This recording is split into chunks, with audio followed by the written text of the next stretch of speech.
Then I started to blog about him probably about 2 years ago now, only because at that stage we were in a really happy place where we just loved him for who he was, admired so much about him, but really appreciated how funny he is.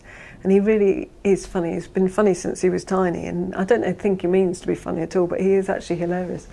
And everybody kept saying, oh, you should write these stories down because he's so funny.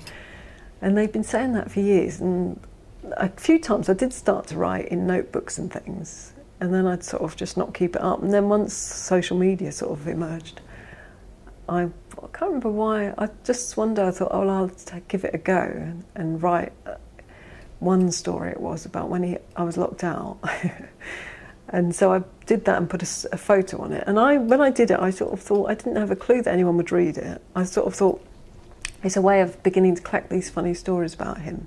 So if I do decide to write about them, I've actually got them written on this space. It's public, but who's going to look at it? And I think I put the link on Facebook. And I was really surprised that there was like an instant response to what I'd written. And it wasn't just, I assumed that if I put it on Facebook, it'd be like my friends on Facebook would maybe read it. They might not. I didn't know if they would or not.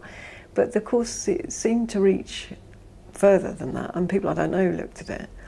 And it sort of got read quite a lot. And I was really surprised by that. And then I just kept adding bits to it now and again. But I noticed that after a few months of doing that, that people who didn't used to talk about him would say to me things like, and here as well, oh, how's Conor getting on? And he suddenly became a person, I think. Or they'd laugh about something I'd written about, or they'd say, oh, you know, that looked like fun. And it became a way of allowing him his own space, I think, to be, which was interesting because a couple of people sort of like, oh, you're writing about your son, should you be doing that? This whole, whose story is it, and should I be writing about him? So it was an interesting response. I think that most of all it was overwhelmingly positive, with a couple of people saying, I'm not sure if you should do that. But I do think he gets talked about all the time, and people actually respond to him as a human being, I think, rather than this special needs object. So yeah, it's been a positive experience. I've given that a bit of thought, and I do think it's my story too. But also I think because the benefits for Conor and the understanding around him, and also because the blog gets followed by quite a few social workers and social work students, and it is used in that way as well. I sort of think actually it's really important that these things are known about and these experiences are shared. So I don't have a problem with it being his story or my story at all. I used to, when he was at home, I used to show him them. So look, I've written this, what do you think, before I made it public? And he'd always just grin.